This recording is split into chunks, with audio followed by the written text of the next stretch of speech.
Mesdames et messieurs, bonjour. Je suis heureuse de vous accueillir à cette seconde table ronde organisée par les laboratoires Mérinal dans le cadre du salon pharmaceutique CIFAL. Aujourd'hui, nous allons parler d'un thème qui est d'actualité puisqu'on va parler stress, on va parler sommeil. Ce sont les deux mots du siècle puisque dans la vie moderne que nous menons, nous avons un rythme effréné et il n'existe pas, je crois, une personne qui n'ait pas vécu au moins une fois dans sa vie, subi un stress ou vécu une période d'insomnie. Nous allons en parler aujourd'hui en compagnie de trois invités. Nous avons parmi nous le docteur Nahal. Bonjour à vous, vous êtes pneumologue. Merci à vous d'avoir accepté notre invitation. Merci. Nous avons également parmi nous Monsieur Laroux. Vous êtes spécialiste en phytothérapie et en formulation de médicaments ainsi que de compléments alimentaires. Merci à vous. Bonjour. Et enfin, nous avons Mourad Achour, qui est chef de produit marketing au sein de Mérinal. Merci à vous trois. Alors, on va commencer par parler du sommeil de manière générale, puisque on dit souvent qu'il est réparateur quand on a un bon sommeil, mais souvent, il nous arrive d'avoir quelques perturbations. Qu'est-ce que vous pouvez nous dire à ce sujet-là? Alors, effectivement, le sommeil est un besoin essentiel. Ça permet de restaurer la vigilance. Ça permet aussi, si je peux me permettre, de remplir les batteries, okay, pour être plus prosaïque. Généralement, il y a des courts dormeurs et des longs dormeurs. Il y a des personnes qui sont génétiquement programmées pour dormir peu, généralement autour de 5 à 6 heures, ou moins de 6 heures. Et puis on a ce qu'on appelle des longs dormeurs. C'est des gens qui, généralement, la durée de leur sommeil, elle est autour de 10 heures, voire plus. Quelle est la moyenne? La moyenne, c'est généralement 7 heures. Et actuellement, on vient de découvrir des gènes qui permettent de définir des phénotypes de dormeurs. Dormeurs courts, dormeurs longs. Et puis, il y a même ce qu'on appelle des chronotypes. On a des gens du soir et on a des gens du matin. Ceux qui sont lève tôt. Ou lève tard. Et ceux qui sont, bien sûr, couchent tard. Et là, c'est des chronotypes, donc ça diffère en fonction d'une certaine génétique, d'une certaine prédisposition génétique. Qu'est-ce qui, selon vous, déclenche justement une insomnie ou une difficulté à s'endormir? Alors, l'insomnie, généralement, il y a plusieurs types d'insomnie. Lesquels? Il y a ce qu'on appelle l'insomnie d'initiation au sommeil, c'est-à-dire on va se coucher, mais malheureusement, on va tarder à s'endormir. On va passer plus de 20 minutes, voire plus de 30 minutes à trouver le sommeil. Ça, c'est ce qu'on appelle l'insomnie d'initiation au sommeil. On n'arrive pas. C'est-à-dire que le problème se trouve avant l'endormissement. Voilà. D'accord. Et puis, il y a ce qu'on appelle l'insomnie du maintien du sommeil. C'est-à-dire, on arrive à dormir facilement, aisément, au bout de même pas de 20 minutes, et puis on se réveille vers 2 heures, 3 heures, 4 heures du matin. Et le problème, c'est qu'on ne peut pas se remettre. On ne peut pas retrouver le sommeil et on va cogiter, on va ruminer.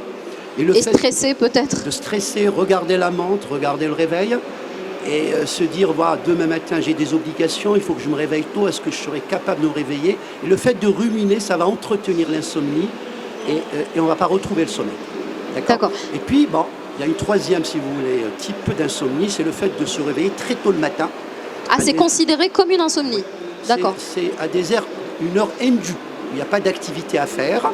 Donc avant 6 heures du matin, par exemple? Disons 4 heures du matin, on se réveille, puis il n'y a plus de sommeil. D'accord. Là, c'est une forme d'insomnie aussi. À partir de... Quelle est la tranche horaire, disons, où on considère que le sommeil est bon? C'est-à-dire, peut-être qu'il y a un créneau à ne pas rater pour bien dormir et avoir un sommeil réparateur. Alors, pour bien dormir, il faut des conditions. Lesquelles? Il y a des conditions de température. La température idéale de la chambre, elle doit être autour de 18 degrés Celsius. Il faut éviter ce qu'on appelle un régime carné le soir, donc ne pas manger de viande, manger léger. Éviter de faire une activité physique intense au-delà de 21 heures. D'accord. Et éviter tout ce qui peut faire augmenter la température du corps. Parce que généralement, pour dormir et ouvrir les portes du sommeil, il faut que les fonctions physiologiques soient en veilleuse. La température décline, diminue, le taux de cortisol il diminue, la tension elle diminue. Et le malade est préparé à s'endormir. Et il faut par exemple ne pas prendre certains médicaments. Les bêta-bloqueurs sont contre-indiqués le soir parce que justement ils favorisent l'insomnie. et il retarde la survenue du sommeil. Ne pas prendre de théophiline, par exemple, de corticoïdes. On sait que les corticoïdes, c'est du cortisol.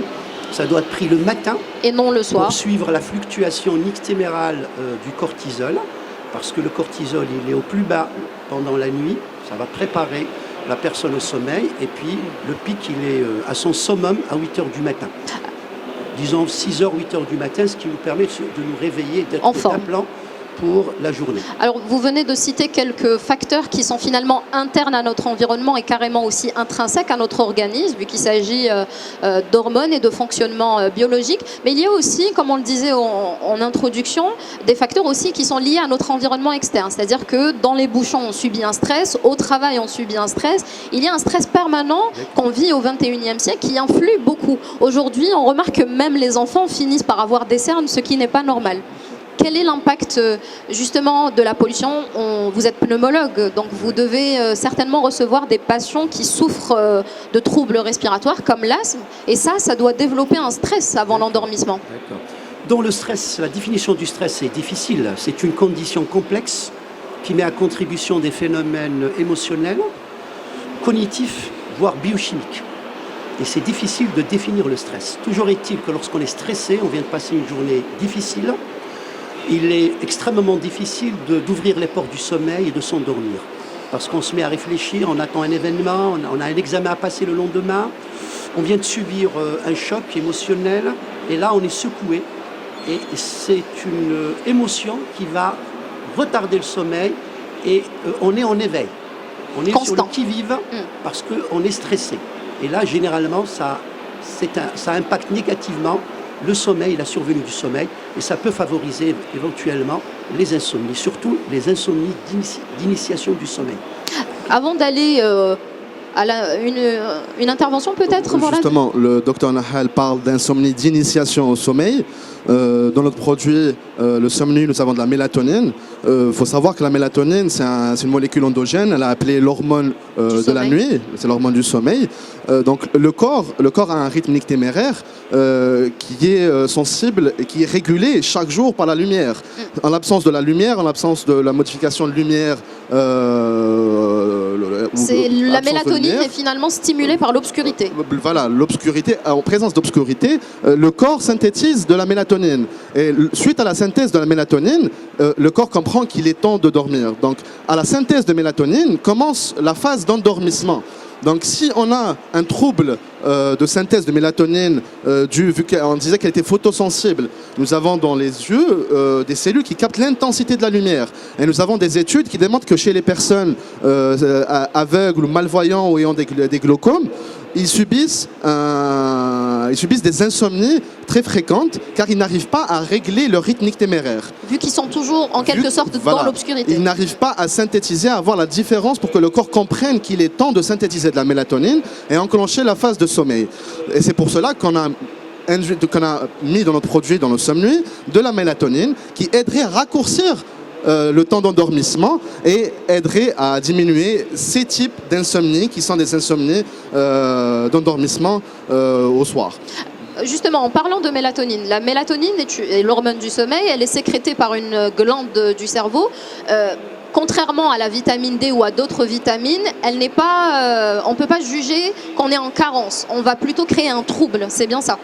Alors, en carence, on ne dose pas la mélatonine pour dire qu'on est en carence. Cela dit, il a été démontré dans de nombreuses études, chez les personnes qui n'arrivent pas à doser l'intensité de la lumière, que suite à ça, il n'y a pas de synthèse. Donc, il n'y a pas de problématique au niveau de la glande. La problématique, c'est qu'il n'y a pas la différenciation obscurité-lumière. Oui. Donc, la succession de jour et la nuit. L'information n'est pas envoyée au cerveau. Lorsqu'il n'y a pas cette régulation, vous savez, on peut perdre 1 heure chaque 5 jours de notre rythme nictéméral. Donc, il est décalé. Et justement, c'est ce qui nous arrive aujourd'hui, vu que qui n'est pas connecté sur son téléphone le soir avant de dormir, je crois que c'est le plus mauvais réflexe. Les cellules qui captent la lumière, ce ne sont pas les cellules de la vision. Oui. Et ces cellules-là sont très sensibles à la lumière bleue. Celles des téléphones, des télévisions. Le soir, même, on n'éteint pas la lumière pour rien, pour dormir. Donc même face à la télévision, à un écran, même si on se dit que ce n'est pas beaucoup de lumière, au contraire, vu que ce n'est pas les cellules de la vision, on ne s'aperçoit pas. Et notre corps attend la Le nuit signal. attend le signal pour synthétiser de la mélatonine. Donc l'apport de mélatonine avec le somme-nuit va accélérer ce signal et va l'induire plutôt, et ça sera le début de la phase d'endormissement. Merci. Alors, la mélatonine, par exemple, on en entend beaucoup parler dans les cas de voyage, de long voyage. Elle est très recommandée dans les cas où il y a un décalage horaire. Aujourd'hui, on la recommande dans des cas où, justement, il y a des insomnies, parce que c'est justement une alternative qui est saine. Au lieu d'aller se jeter tout de suite sur un somnifère, surtout, par exemple, quand on est jeune et que l'insomnie n'est pas forcément chronique, il est peut-être préférable de se retourner vers un produit comme celui. Justement, la mélatonine, c'est une molécule endogène. On est avec et on la synthétise depuis la sérotonine toute notre vie. Donc un apport mélatonine, ce n'est pas une molécule chimiquement synthétisée, créée par l'homme, qui n'existe pas dans le corps. Donc Oui. c'est une molécule endogène. Par contre, par rapport au décalage horaire, c'est justement le fait de l'absence, le fait de présence de lumière ou de l'absence de lumière durant toute une phase, durant 24 heures. Oui. Donc en prenant de la mélatonine, c'est comme si on remettait à zéro notre corps en nous disant que là maintenant, même s'il y a de la lumière, c'est maintenant le moment du sommeil.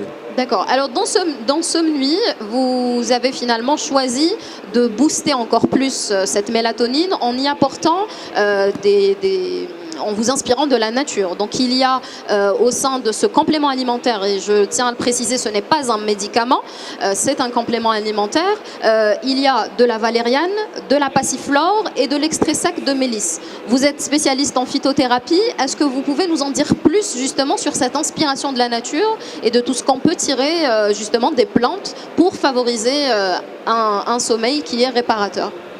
Oui, bien sûr, avec plaisir. Donc, à côté de la mélatonine, dans Somnuit, il y a également des extraits de plantes, que vous venez de les citer. Et ces extraits de plantes sont de plus en plus populaires, justement pour leur effet phytothérapeutique.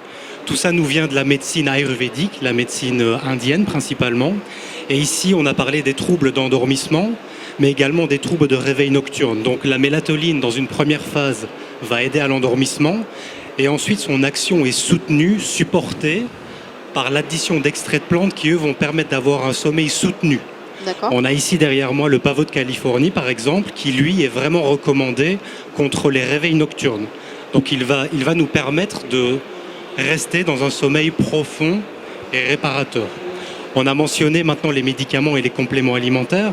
J'aimerais aussi attirer votre attention sur le fait qu'avec un complément alimentaire, on n'a pas d'accoutumance. C'est ça, contrairement à un somnifère. Contrairement avec l'utilisation d'un somnifère d'une manière journalière, par exemple. Tant qu'on parle des médicaments, j'aimerais aussi apporter un point sur la qualité des compléments alimentaires. Complément alimentaire ne veut pas nécessairement dire qualité compromise. On est sur des niveaux standards qui sont équivalents à ceux des médicaments. En amont de la chaîne, c'est-à-dire au moment où on va cultiver les plantes, au moment où on va les récolter, on va suivre des indicateurs qui sont principalement des contaminants. Ça peut être des métaux lourds, ça peut être des molécules aromatiques polycycliques. Elles sont contrôlées à la récolte, mais également après concentration.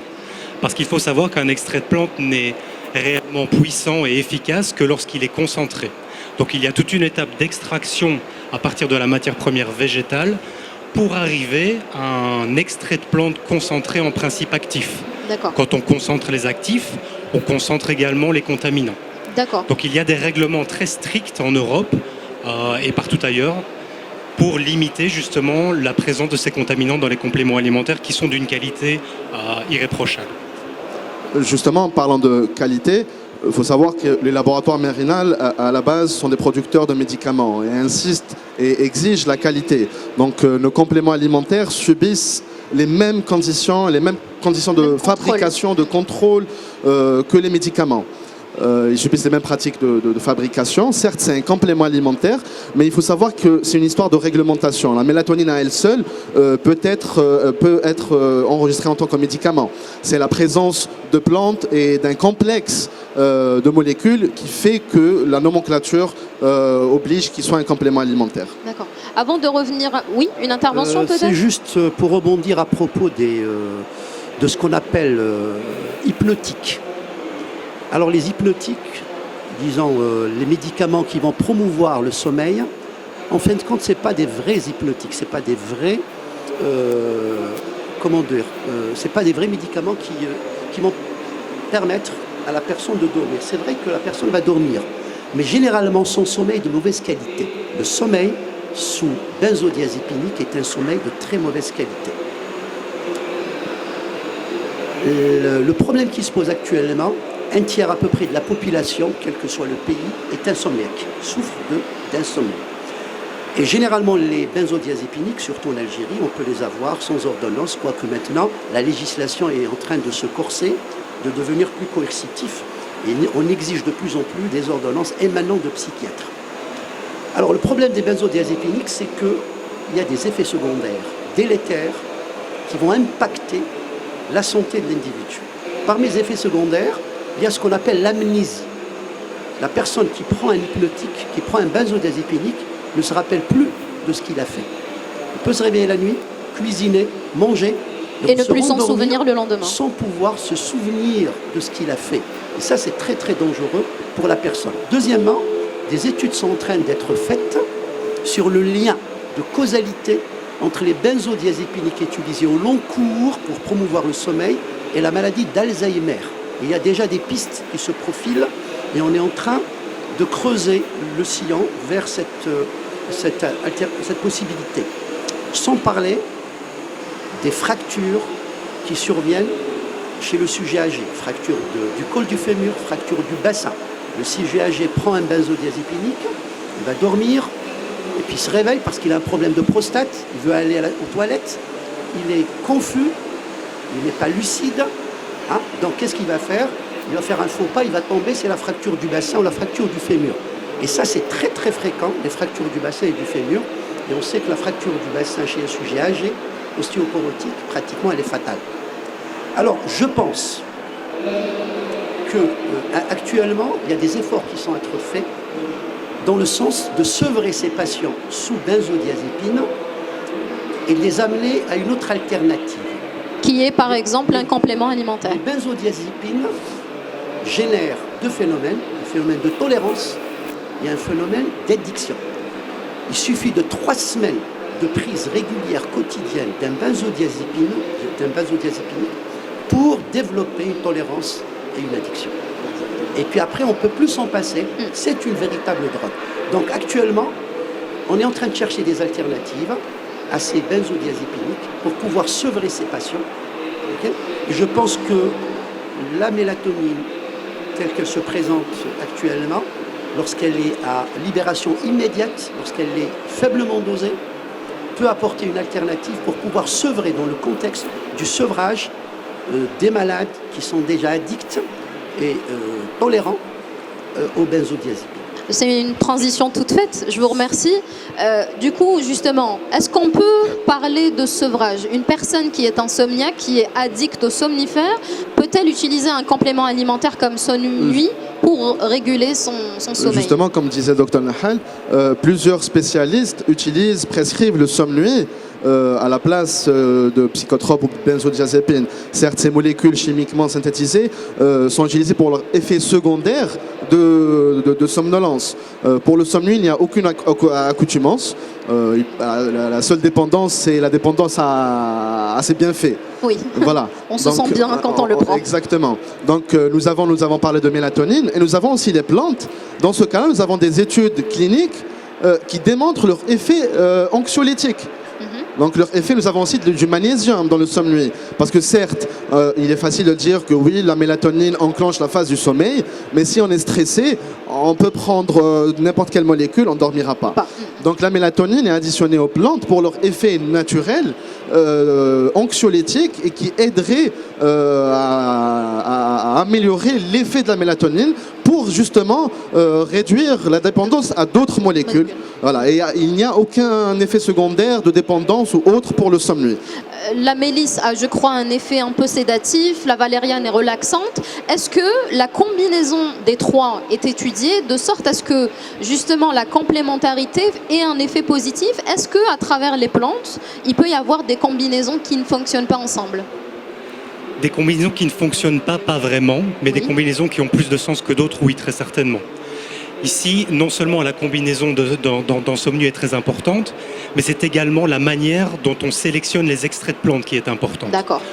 Dans un extrait de plante, on parle souvent du totum de molécules, c'est-à-dire que une valériane peut être standardisée en acide valérinique, mais il y a toute une série d'autres molécules qui ne font peut-être qui sont peut-être pas partie de la fiche technique de l'extrait de plante, mais qui sont tout autant importantes, qui travaillent en synergie tout ensemble pour créer justement cet effet thérapeutique.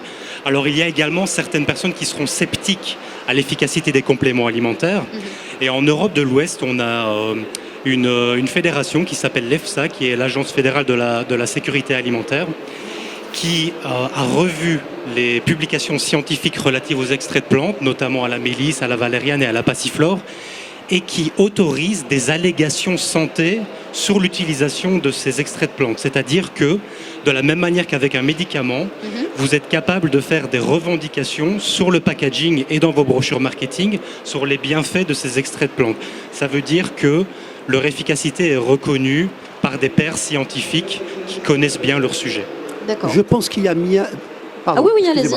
Je pense qu'en France, on commercialise actuellement des comprimés de valériane. Oui, tout à fait. Tout à fait. Alors, avec la valériane, il y a un petit effet indésirable, c'est que ça sent très mauvais. Ah, Ici, dans Somnuit, la valériane est prise dans une sorte de matrice liquide et encapsulée dans une gélule. donc on enferme les particules odorantes. Limitant les odeurs, oui. Versus un comprimé de valériane qui pourrait être relativement désagréable à ingérer. Très bien. Vous êtes pneumologue. Tout à l'heure, on parlait par exemple de pollution. Il y a beaucoup, on le remarque aussi à la capitale, il y a beaucoup d'asthmatiques. Est-ce que vous pensez que vous pourriez recommander Somnuit pour relaxer les personnes atteintes d'asthme et peut-être leur permettre de déstresser avant de s'endormir par peur d'avoir une crise pendant la nuit? Généralement, tous les malades chroniques, quelle que soit la maladie sous-jacente, qu'elle soit métabolique ou viscérale, ont généralement tendance à avoir un sommeil perturbé et à faire de l'insomnie. Et un sommeil perturbé, non réparateur, non rafraîchissant, généralement amène un effet indésirable, la somnolence diurne excessif, c'est-à-dire on n'a pas bien dormi, le sommeil n'a pas été réparateur, le matin on a de la difficulté à se lever, à s'extirper du lit, et puis on va traîner son corps comme un boulet toute la journée. Et on aura tendance, quand on n'est pas excité, quand on est assis, on n'est pas stimulé, à somnoler. Et la somnolence diurne excessive est définie comme étant la propension à somnoler ou à s'endormir dans des conditions qui ne sont pas propices au Ou à sommeil. l'endormissement, Ce d'accord. qui dit somnolence dit bien sûr diminution de la vigilance avec les risques inhérents, diminution de la concentration et diminution des performances intellectuelles et physiques. Moi je suppose qu'avant d'aller vers un médicament donné, vers comment on appelle ça déjà? Somnuit, le complément C'est-à-dire alimentaire. le complément alimentaire, il faut une hygiène de vie. Oui, c'est nécessaire justement. L'hygiène de vie est obligatoire parce que des fois, avec une hygiène de vie adaptée, on arrive quand même à réduire un tant soit peu l'insomnie. D'accord? Moi, je voulais intervenir sur une chose. Je voulais intervenir sur ce qu'il a dit. C'est monsieur? Mourad Achour. Voilà, d'accord. Tout à l'heure, il a soulevé le problème de la lumière bleue. La lumière bleue, c'est une onde à peu près de 480 nanomètres. Et la lumière bleue, on la retrouve essentiellement à l'aurore. C'est pour cela que nos aïeux se levaient très tôt le matin. Et le fait de se lever très tôt le matin, de recevoir cette lumière bleue Permet le réveil. émanant du ciel, surtout si elle est accompagnée d'une activité physique, ça permet de booster le corps humain, d'amener de l'énergie Une stimulation. et de passer une journée vraiment agréable. D'accord? C'est ce qui est recommandé actuellement. Alors, la lumière bleue, malheureusement, on la retrouve dans les iPhones, Portable. Nos smartphones, tablettes, oui, les télévisions. c'est moins prononcé pour ce qui est de la télévision, surtout que la télévision, généralement, elle est éloignée, Elle est par éloignée. rapport aux yeux. Mais le smartphone, il est là. L'iPhone, il est là. La tablette, elle est là. Et nos jeunes, généralement, ils passent la nuit Sur le téléphone. sur le téléphone. Et le problème, le fait de recevoir cette lumière bleue, qu'est-ce qui va se passer? Via les yeux, via ce qu'on appelle le tractus rétino-hypothalamique, en passant par ce qu'on appelle l'horloge circadienne, ça va freiner, stopper contrecarrer la sécrétion de mélatonine et décaler. Le cycle de sommeil, et donc ça nous fait un sommeil qui n'est pas Et réparateur. ça entraîne une insomnie. Alors justement, on revient à ce cycle et à cette fameuse hormone miracle, je dirais presque, même si elle est en nous. Quelles sont les recommandations vis-à-vis de ce produit? Est-ce qu'il y a une certaine heure à laquelle il est recommandé de le prendre? Est-ce qu'il y a un certain âge? Donc le Somnuit est indiqué pour l'adulte à partir de 18 ans. Donc majeur. Voilà, majeur. Il est recommandé de le prendre, comme disait Dr Nahal, juste avant le sommeil. Donc il a une action une demi-heure, donc on le prend une demi-heure avant de s'endormir, car la mélatonine doit agir directement. Il n'y a pas de forme libération prolongée. Donc le corps, dès qu'il reçoit de la mélatonine, comprend qu'il est l'heure d'enclencher la phase du sommeil. Aussi, vous parliez de différentes pathologies. L'insomnie n'est pas spécifique à une pathologie, n'est pas spécifique, elle n'est pas associée à l'asthme ou à autre. On reçoit des prescriptions de différentes spécialités, de cardiologues, de psychologues, de toutes spécialités, car une insomnie peut aussi potentialiser une pathologie. Un cardiopathe, s'il a beaucoup d'insomnie, peut voir sa tension augmenter suite, non pas à sa pathologie, mais à des fatigues, à une fatigue, à une insomnie. Donc le Somnuit est prescrit par différents spécialistes en association avec différentes pathologies. D'accord. Je ne sais pas si... Bon, on disait tout à l'heure que le complément alimentaire composé de mélatonine est une alternative saine. Là, Monsieur Nahal nous parlait d'habitudes aussi qui doivent être saines. Donc, on doit bien s'alimenter, éviter éventuellement de s'exposer à son téléphone le soir, préférer peut-être le matin pour activer le réveil plutôt que le soir avant de s'endormir. Alors, justement, les insomnies sont une maladie du dernier siècle et ils sont de plus en plus importantes et fréquentes. Et justement, c'est dû à ces nouveautés qui sont les smartphones et les tablettes. Si nous n'avions pas ça, peut-être que le produit ne serait pas là. Exactement. Voilà, peut-être qu'il sera là, mais on en parlera différemment. Peut-être pas de la mélatonine. Le travail. Voilà. Donc, si on peut s'en passer, et je pense pas, car on passe tous nos soirées avec le téléphone sans même s'en rendre compte, à envoyer des emails ou pour autre chose. L'utilisation de mélatonine est indéniable dans ce cas-là. Si on peut avoir une hygiène de vie, se lever tôt et ne pas utiliser de tablette le soir, certes, là, si on n'a pas d'autre pathologie, on sécrétera la mélatonine qu'il faut et on n'aura peut-être, probablement pas d'insomnie. Mais du moment que nous utilisons ces tablettes, ces sources de lumière bleue le soir, tel que je disais, les non-voyants qui n'ont pas de lumière bleue souffrent beaucoup d'insomnie. Du moment qu'on n'a pas cette hygiène de vie, le produit est indiqué largement. Voilà, c'est ça. Voilà. Une autre question qui s'adresse à vous, vu qu'on parle aussi de phytothérapie, est-ce que vous pensez que Somnuit, par exemple, peut se décliner, toujours avec de la mélatonine, mais aussi combiné à d'autres plantes? On parle souvent, généralement, avant de dormir, on peut prendre une verveine, on peut prendre la camomille. Est-ce qu'on peut voir un jour Somnuit peut-être évoluer vers ce type de combinaison aussi? Oui, tout à fait, c'est une excellente remarque.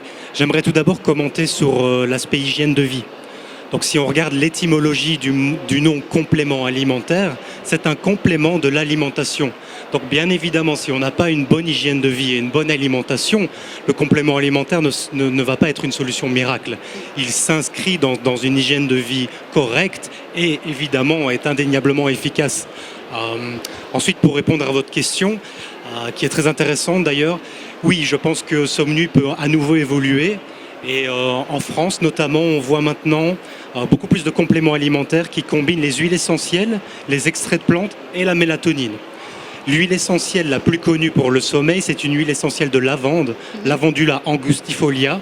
Le genre est très important parce qu'il y a plusieurs types de lavande, qui ne va pas aider à l'endormissement, mais qui va mettre le corps dans des conditions de relaxation propices à l'endormissement. Donc ce n'est pas une solution miracle pour dormir, mais ça met le corps dans de très bonnes conditions pour en effet passer une bonne nuit réparatrice. D'accord. Je peux intervenir? Allez-y. Moi, je voulais juste insister sur, disons, une notion. Il faut faire la différence et le distinguo entre une insomnie ponctuelle qui survient à un moment donné, qui est due généralement à un stress, à un surmenage, on attend un événement, on a subi une émotion. Là, on peut intervenir éventuellement en donnant un complément alimentaire. Par contre, quand il s'agit d'une insomnie chronique qui évolue depuis un certain temps, ça peut masquer une affection psychiatrique. C'est pour cela que c'est les psychiatres qui prennent en charge le phénomène insomnie. D'accord? Donc, il faut se méfier quand même.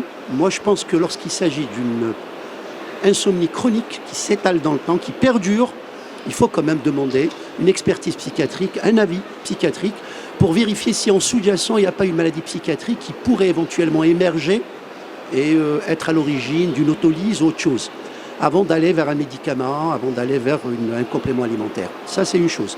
La deuxième des choses sur laquelle je voulais insister, c'est les vieux. Avec l'âge, il y a beaucoup d'insomnie. Généralement, l'insomnie, ça augmente avec l'âge. Et ça culmine autour de 65 ans. Et le problème, c'est qu'avec l'âge, on développe des cataractes. Oui. Et on ne se rend pas compte. On ne voit pas bien. La cataracte, ça opacifie le cristallin. Donc ça rejoint un peu... Ça empêche de recevoir justement la lumière. Et le fait de ne pas recevoir de lumière, okay, ça favorise l'endormissement et ça favorise le sommeil. Justement, je voulais rebondir sur un de vos propos. Vous parliez d'insomnie chronique. À partir de quel moment on peut se considérer, au bout de combien d'insomnie, peut-être pouvons-nous le considérer comme un insomniaque? Oh, ça, je ne pourrais vous répondre, mais généralement, ça perdure au-delà d'un mois. Si on est insomniaque et ça perdure au-delà d'un mois, je pense que c'est une insomnie chronique. Et là, il faut voir, fouiner sur le plan psychiatrique, vérifier s'il n'y a pas une maladie psychiatrique qui est en train de se mettre en place d'une manière insidieuse et qui est en train de se développer, qui peut, le cas échéant, s'exprimer ultérieurement par des manifestations plus violentes, plus graves, plus délétères. Cacher quelque chose de plus...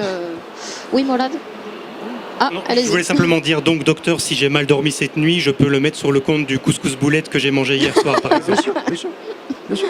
Bah oui, une indigestion peut Donc, développer... Pour rebondir sur le choix des plantes qui composent le sommeil, justement, les plantes sont la base même de tous les médicaments. Oui. La médecine chinoise est la base de la médecine De manière générale, occidentale et actuelle.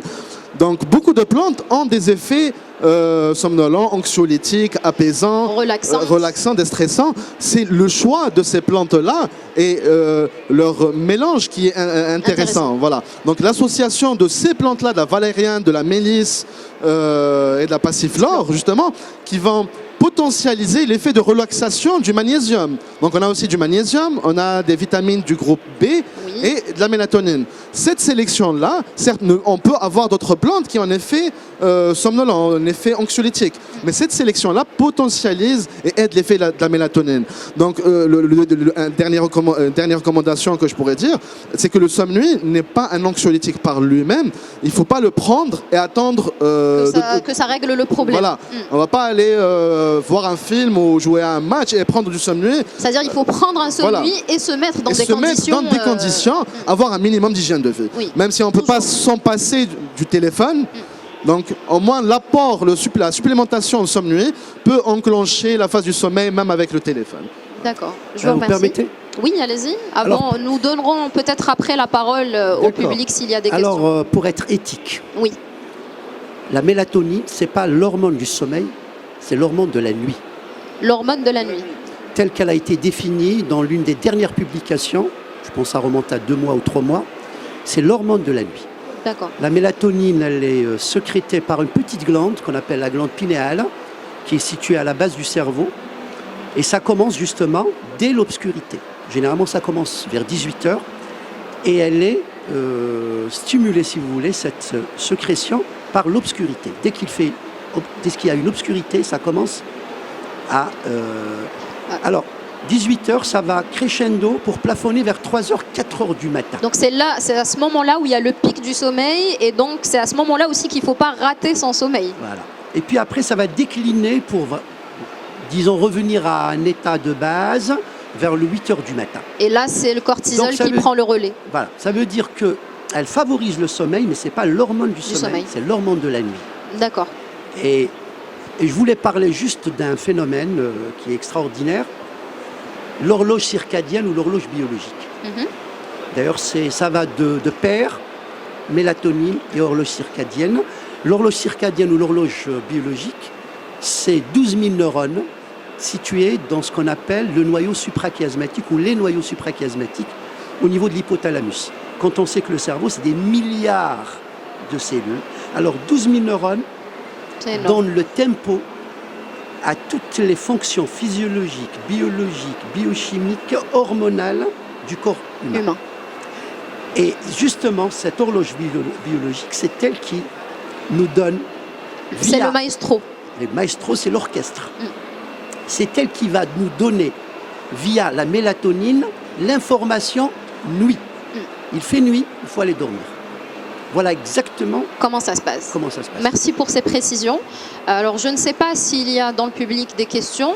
On en a une. Bonjour tout le monde. Étudiant en pharmacie, faculté de médecine de Annaba, externe. Je me sens concerné par ce problème.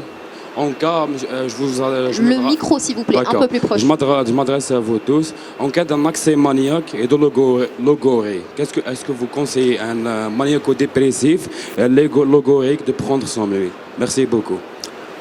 Bon, c'est pour cela que j'ai dit tout à l'heure que l'insomnie, ce n'est pas une question de pneumologue, c'est une question de psychiatre. C'est le psychiatre qui s'occupe de l'insomnie.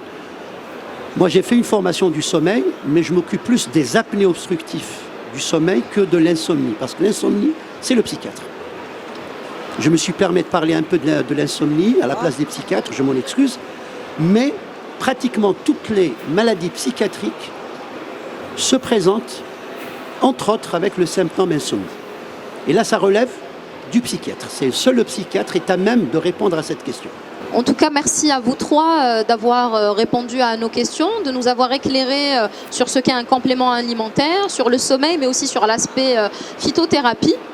Moi, ce que je vous recommanderais, vu que moi, je fais partie du grand public, donc il faut avoir effectivement une bonne hygiène de vie, bien s'alimenter, dormir à la même heure, avoir une certaine régularité. Parce se lever à la même heure. Voilà, le cerveau, c'est un organe qu'on forme, qui est malléable. Donc, c'est les réflexes qu'on prend qui font qu'on a une bonne hygiène de vie. Donc, évitez votre téléphone avant de dormir. Prenez un livre plutôt, ça va plus vous stimuler, vous aider à vous endormir et à vous relaxer. Prenez votre téléphone le matin, peut-être que ça va vous aider à vous réveiller. Voilà, en tout cas... Permettez ? Oui, allez-y, dernière intervention. Juste un plus. On a parlé de l'insomnie, on a parlé des méthodes thérapeutiques, mais on a omis quand même quelque chose de fondamental, c'est les répercussions de l'insomnie. Un insomniaque chronique, il va faire beaucoup de problèmes de santé. Entre autres, du diabète, ça prédispose au diabète, c'est un facteur de risque du diabète, c'est un facteur de risque de maladies cardiovasculaires, d'hypertension, d'AVC, de coronaropathie. C'est un facteur de risque cognitif. Et c'est pour cela qu'on doit traiter l'insomnie. On doit traiter l'insomnie, non pas pour elle-même, mais pour l'impact négatif sur la santé et surtout l'impact métabolique et cardiovasculaire. Je vous remercie. Merci à vous pour ces précisions. Merci encore une fois à vous trois. Aujourd'hui, après tous ces éclairages, je crois que vous savez ce qu'il vous reste à faire. Donc, reprenez votre sommeil en main. Et si vous souffrez de troubles de sommeil, vous pouvez venir poser peut-être vos dernières questions à nos spécialistes ici présents. Quant à moi, je vous remercie pour votre écoute, pour votre présence ici. Et je vous donne rendez-vous demain pour le dernier thème qui est celui de l'infertilité. Merci à vous. Merci à vous. Merci.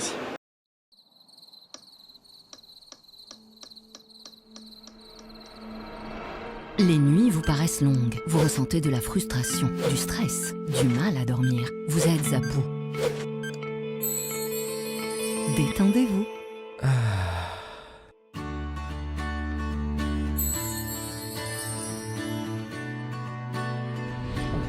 Réduction du temps d'endormissement, diminution des réveils nocturnes, relaxation. Une bonne nuit, ce n'est plus un rêve. Ce produit est un complément alimentaire sans dépendance disponible en pharmacie. N'hésitez pas à demander conseil à votre pharmacien. Mérinal, notre priorité, la qualité.